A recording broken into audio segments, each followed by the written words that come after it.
Tonight's film is about children. Tonight's film is about children on vacation. Tonight's film is about children on vacation at a fictional amusement park. Tonight's film is about children on vacation at a fictional amusement park that almost get fucking eaten by a gigantic mutant dinosaur. Tonight's film is not Japanese. Here's your damn rental, folks. What the?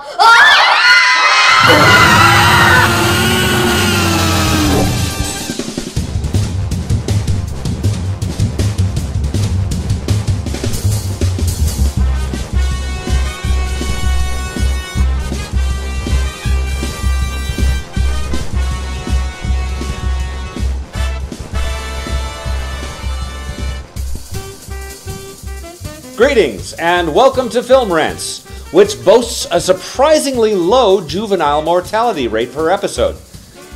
At least until now. Sorry.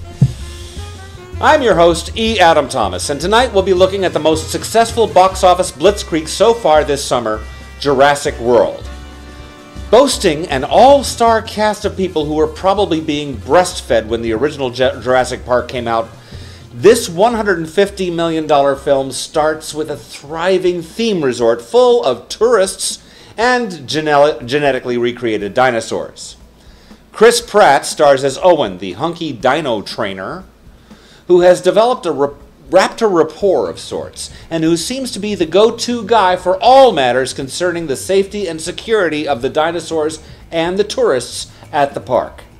He seems to have a genuine respect for the dangerous power the park's inhabitants wield, which is more than can be said for virtually anyone else in charge of this ticking time bomb of carnage and horror. Bryce Dallas Howard is the lady in charge of operations who apparently has bionic ankles, seeing as how she does a shitload of running, dino dodging, and, well, more running, in heels. Vincent D'Onofrio, of Law & Order Criminal Intent fame, plays a fucking jackass. That's all you need to know about this character. He's a waste of fucking skin wrapped in a decent actor's face. You just want to cock-punch this asshole so hard, his eyeballs end up embedded in the hull of the International Space Station. His character actually serves as the object metaphor for the entire park itself and its creators and management. No other single character is as idiotic and arrogant as D'Onofrio's character, but you can definitely see aspects of why shit goes down so twisted. Now, a lot of folks are saying that this is actually a very bad film, and I will admit that the script is kind of weak and the character development is downright anemic. But that's not going to make it an entirely bad film. Last time, I ripped into Empire Strikes Back, which by most consensus is the best Star Wars film ever made. And it's certainly my favorite, but that doesn't mean there weren't problems with it.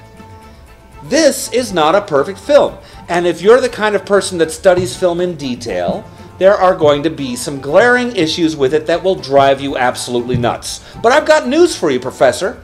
That's not the only reason people watch movies. Haven't you ever wondered why I like the old Toho Godzilla films a hell of a lot more than the recent American iterations? A film has to be, at its core, enjoyable. My biggest gripe with the 2014 Godzilla, as much as I did love that film, was that it was 2 hours and 3 minutes long and only featured 11 minutes of the titular character. That's a lot of dialogue and exposition to sit through when you're just there to watch a giant lizard smash a city. Or two. Or three. Jurassic World, despite its faults, gives you a shitload more bang for your buck. After the first 20 minutes of character introductions and exposition, you pretty much have a dinosaur fucking shit up about every 5 to 10 minutes or so, and that's what you're there to see. Who gives a fuck about high heels or bratty kids? At least this one has fewer plot holes than Jurassic Park 3 did, and for my money, it's almost as good as the original film. In some respects, possibly even better.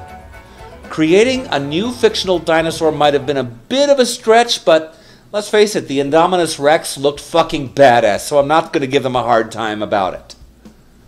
Before I bring out the rantometer, though, let me just mention a couple of things about films like this in general. First off, I just want to say that big-budget blockbusters like this don't have to be vapid. You can have diverse, interesting characters in a special effects film. You can have tight, interesting plots that don't leak like a screen door on a submarine upon close examination. I'm really getting sick of watching most of these big blockbuster films because we're back to the good old days of throw some special effects at them. They won't care that the butler was in the study stooping the maid the exact same moment he was supposed to be murdering Colonel Mustard with a rusty tire iron in the kitchen. And what the hell is a rusty tire iron doing in the kitchen in the first place? He must be the world's shittiest butler if he's keeping automotive tools in the same cupboard with the clean peaches. Where was I? Oh yeah, my second point. Every movie sucks to someone. Also, every movie ever made has at least one fan who thinks it's the golden calf of cinema. I'm sure out there somewhere there's some dork nozzle who has an entire room filled with Manos the Hands of Fate memorabilia. If I sit here and say your favorite movie is a steaming pile of criminally obtuse shit, well, it probably is, but that doesn't mean you're going to stop loving the film or that you have to. Hate is gonna hate, love is gonna love, and Butler's gonna buttle. Anyway, moving on to the Jurassic Park rantometer, I'm giving Artistic a 4.5. Coolness gets a 5. And Originality sadly only gets a 3. Suckitude gets 1.5. Partly because the script could have been better. And partly because there was no fucking Jeff Goldblum. Come on, he's doing commercials now. You could have gotten him. You just didn't try. Change your apartment. Change the world. Yeah, come on. Don't forget to like and share this show as much as you want.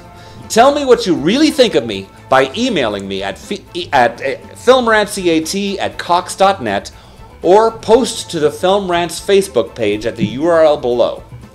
Fuck the hashtag. Nobody cool ever uses those damn things anymore anyway. Next week, for our 50th episode, and in honor of the 4th of July, we'll be looking at Dean Devlin and Roland Emmerich's 1996 invasion epic, Independence Day, with Bill Pullman, Will Smith, and Jeff fucking Goldblum, who right now is watching you poop. Good night.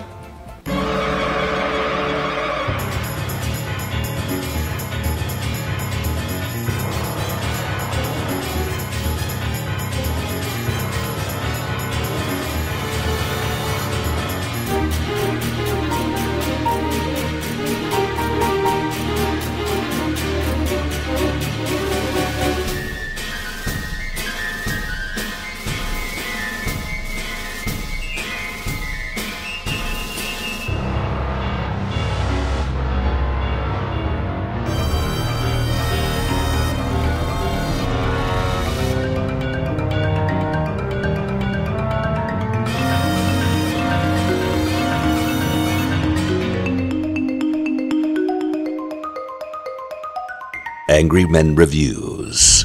Many fucks said, no fucks given.